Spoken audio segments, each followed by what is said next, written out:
আপনারা শুনছেন সত্যি সত্যি ভূতের গল্প অবর্তমান।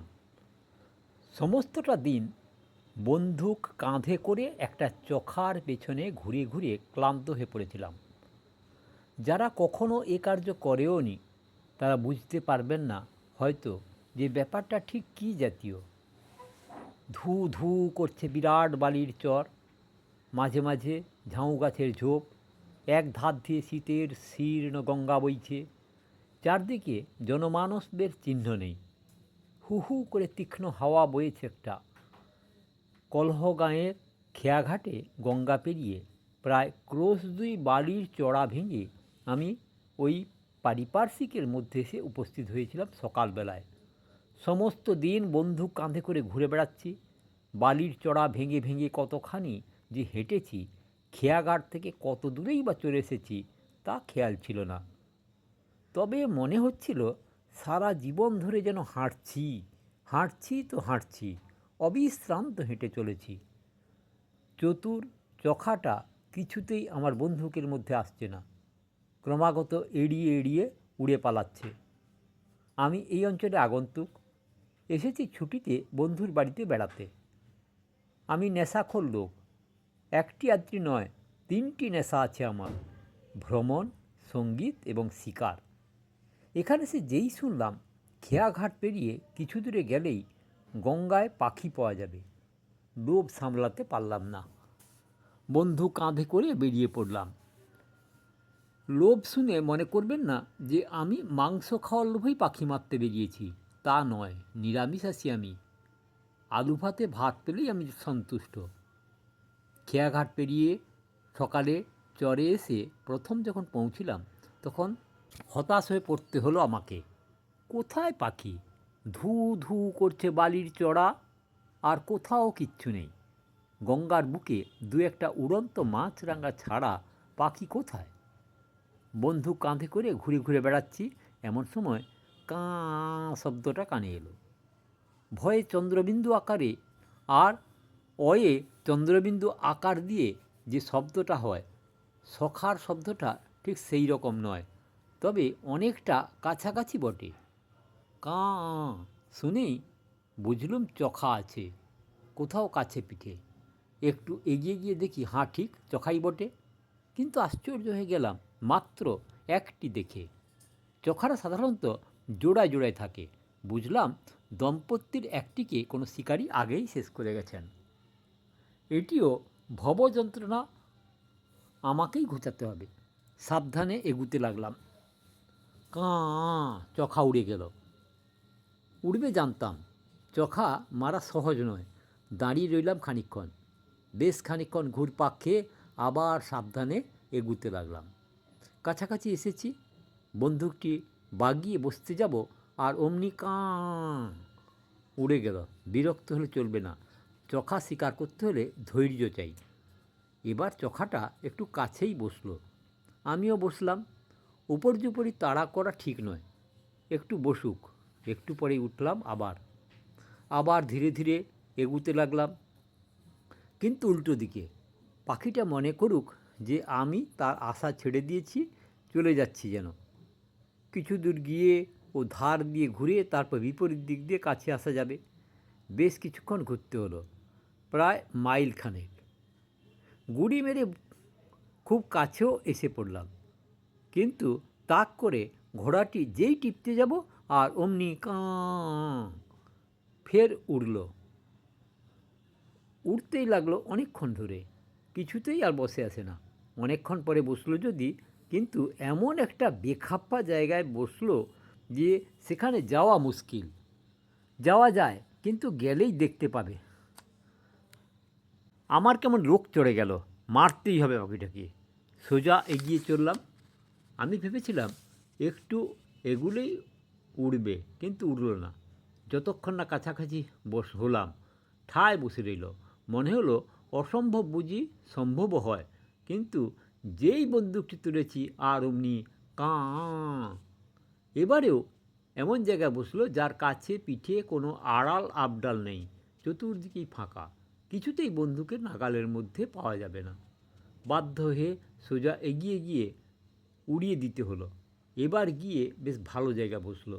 একটা ঝাউবনের আড়ালে আড়ালে গিয়ে খুব কাছাকাছিও আসতে পারলাম, এত কাছাকাছি যে তার পালকগুলো পর্যন্ত দেখা যেতে লাগলো। ফায়ার করলাম, কাঁ লাগলো না। ঝোপে ঝোপে যা দু একটা ছোট পাখি ছিল তারাও উঠল।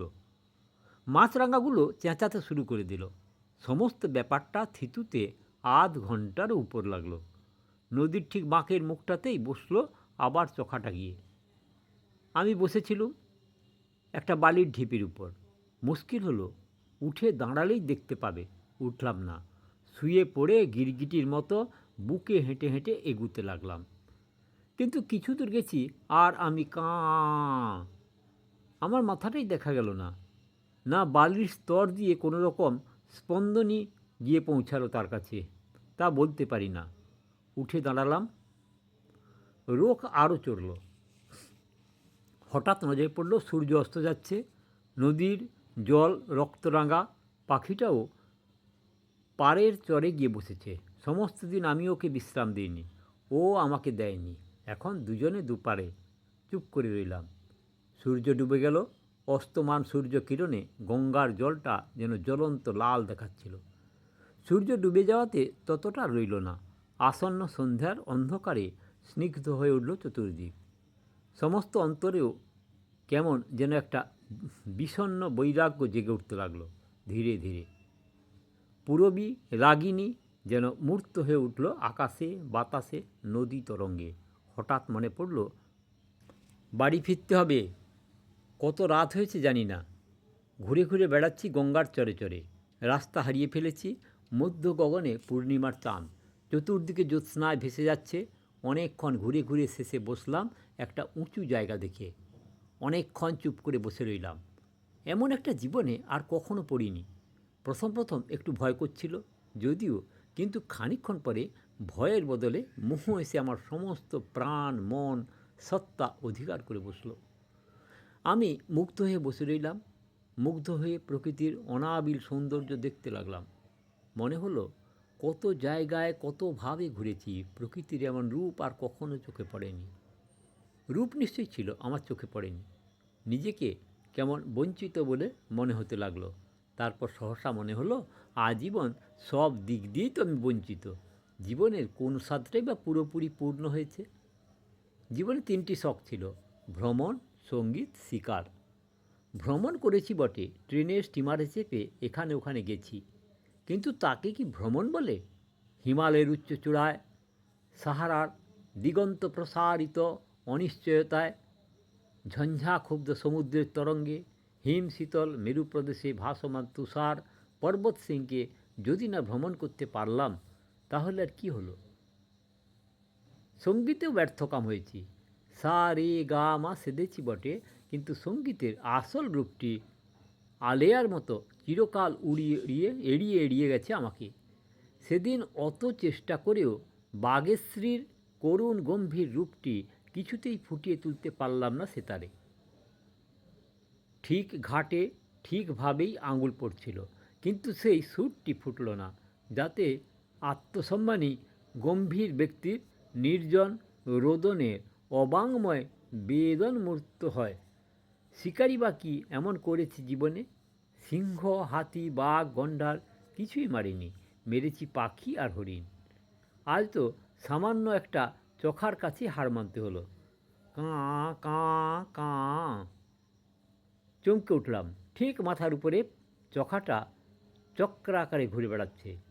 পাখিরা সাধারণত রাত্রে তো ওড়ে না, হয়তো ভয় পেয়েছে কোনো রকমে। উৎসুক হয়ে চেয়ে রইলাম। কাঁ কাঁ, আরও খানিকক্ষণ নেমে এলো। হঠাৎ বন্দুকটা তুলে ফায়ার করে দিলাম। কাঁ কাঁ কাঁ লেগেছে ঠিক। পাখিটা ঘুরতে গিয়ে পড়ল মাছ গঙ্গায়। উত্তেজিত হয়ে উঠে দাঁড়ালাম, দেখলাম ভেসে যাচ্ছে। যাক, জীবনে যা বরাবর হয়েছে এবারও তাই হলো। পেয়েও পেলাম না। সত্যি জীবনে কখনো কিছু পাইনি, নাগালের মধ্যে এসেও সব ফসকে গেছে। চুপ করে বসেছিলাম। চতুর্দিকে ধু ধু করছে বালি। গঙ্গার কুলুধ্বনি অস্পষ্টভাবে শোনা যাচ্ছে। জ্যোৎস্নার ফিনিক ফুটছে। শিকার, চোখা, বন্দুক সমস্ত দিনের শ্রান্তি কোনো কিছুর কথাই মনে হচ্ছিল না তখন। একটা নীরব সুরের সাগরে ধীরে ভেসে চলছিলাম। হঠাৎ চমকে উঠলাম। দীর্ঘকায় ঋজু দেহ এক ব্যক্তি নদী থেকে উঠে ঠিক আমার সামনে দাঁড়িয়ে সংস্কৃত মন্ত্রোচ্চারণ করতে করতে গামছা দিয়ে গা মুছতে লাগলেন। অবাক হয়ে গেলাম। কোথা থেকে এলেন উনি? কখন বা নদীতে নামলেন? কিছুই দেখতে পাই না। একটু ইতস্ততার পর জিজ্ঞাসা করলাম, আপনি কে? লোকটি এতক্ষণ আমাকে লক্ষ্য করেনি। আমার কথায় মন্ত্রোচ্চারণ থেমে গেল। ফিরে আমার দিকে চেয়ে রইলেন ক্ষণকাল। তারপর বললেন, আমি এখানেই থাকি। আপনি আগন্তুক, আপনি পরিচয় দিন। পরিচয় দিলাম। ও রাস্তা হারিয়ে ফেলেছেন আপনি? আসুন আসুন আমার সঙ্গে, কাছেই আমার আস্তানা। দীর্ঘকায় ঋজু দেহ পুরুষটি অগ্রগামী হলেন। আমি তার অনুসরণ করলাম। একটু দূর গিয়ে দেখি একটা ছোট্ট কুটির। আশ্চর্য হয়ে গেলাম। সমস্ত দিনই এ অঞ্চলে ঘুরে বেড়িয়েছি, এটা চোখে পড়েনি আমার। ছোট্ট কুটিরটি যেন ছবির মতন। সামনে পরিচ্ছন্ন প্রাঙ্গণ, চতুর্দিকে রজনীগন্ধার গাছ, অজস্র ফুল। অনাবিল জ্যোৎস্নায় ধরণীর অন্তরের আনন্দ সহসা যেন পুষ্পায়িত হয়ে উঠেছে গুচ্ছ গুচ্ছ রজনীগন্ধার ঊর্ধ্বমুখ বিকাশে। মৃদু সৌরভে চতুর্দিক আচ্ছন্ন। আমিও আচ্ছন্ন হয়ে দাঁড়িয়ে রইলাম। তিনি এসেই ঘরের ভেতরে ঢুকলেন। একটু পরেই বেরিয়ে এলেন এবং শতরঞ্চি গোছের কি একটা পাততে লাগলেন। বসুন। বসে দেখলাম শতরঞ্চি নয়, গালিচা। খুব দামি নরম গালিচা। তিনিও এক প্রান্তে বসলেন। বলা বাহুল্য, আমার কৌতূহল ক্রমশই বাড়ছিল। তবে কিছুক্ষণ চুপ করে রইলাম। তিনিও চুপ করে রইলেন। শেষে আমাকেই কথা কইতে হলো। সমস্ত দিন এই অঞ্চলে ঘুরেছি, কিন্তু আপনার দেখা পাইনি। কেন ভেবে আশ্চর্য লাগছে। সব সময় সব জিনিস কি দেখা যায়? মুখের দিকের চেয়ে ভয় হলো। চোখ দুটি জ্বলছে, মানুষের নয়, যেন বাঘের চোখ। একটা গল্প শুনুন তাহলে। রাজা রামপ্রতাপ রায়ের নাম শুনেছেন? না, শোনবার কথাও নয়। দুজন রামপ্রতাপ ছিল, দুজনেই জমিদার। একজন সুদখোর আর একজন সুরখোর। সুরখোর? হ্যাঁ, ওই রকম সুর পাগল লোক এ অঞ্চলে আর ছিল না। যত বিখ্যাত ওস্তাদের আড্ডা ছিল তার বাড়িতে। আমার অবশ্য সেসব শোনা কথা। আমার পাঞ্জাবে জন্ম। পাঞ্জাবি ওস্তাদের কাছেই গান বাজনা শিখেছিলুম। বাংলাদেশে এসে শুনলুম রামপ্রতাপ নামে নাকি একজন গুণী জমিদার আছেন, যিনি সুখের প্রকৃত সমজদার প্রকৃতি গুণীকে কখনো ব্যর্থ মনোরথ হতে হয়নি তার কাছে। গাড়িতে একজনের মুখে কথায় কথা শুনলুম, তখনই যদি তাকে ঠিকানাটা জিজ্ঞেস করি তাহলে ব্যাপারটা পরিষ্কার হয়ে যায়। কিন্তু তা না করে আমি সপ্তাহখানেক পরে আর একজনকে জিজ্ঞাসা করলুম, রাজা রামপ্রতাপ রায় কোথায় থাকেন? তিনি বলে দিলেন, সুদখোর রামপ্রতাপের ঠিকানা। ডানকুনি স্টেশনে নেমে 10 ক্রোশ হাঁটলে তবে নাকি তার নাগাল পাওয়া যাবে। একদিন বেরিয়ে পড়লাম তার উদ্দেশ্যে। ডানকুনি স্টেশন যখন নামলাম তখন বেশ রাত হয়েছে, সেদিনও পূর্ণিমা। স্টেশনে আরেকজনকে জিজ্ঞাসা করলাম, সুদখোর রামপ্রতাপ ওই অঞ্চলে প্রসিদ্ধ লোক, সবাই চেনে। যাকে জিজ্ঞেস করলুম সে একটা রাস্তা দেখিয়ে দিল, দিয়ে বললে সোজা চলে যান। চলতে লাগলাম। কতক্ষণ চলেছিলাম তা ঠিক বলতে পারি না। খানিকক্ষণ পরে দেখলাম একটা বিরাট প্রান্তরের মাঝখান দিয়ে হাঁটছি। চারদিকে কেবল মাঠ আর মাঠ, কোথাও কিচ্ছু নেই। মনে হলো যে শেষও নেই। কিছু দূর গিয়েই হঠাৎ সামনে প্রকাণ্ড রাজবাড়িতে দেখা গেল, যেন মন্ত্র বলে আবির্ভূত হলো। সাদা ধপধপ করছে, মনে হলো যেন মরমর পাথর দিয়ে তৈরি। মিনার, সিগারেট গম্বুজ, সিংহদ্বার সমস্ত দেখা গেল ক্রমশ। অবাক হয়ে দাঁড়িয়ে রইলাম খানিকক্ষণ। তারপর এগিয়ে গেলাম।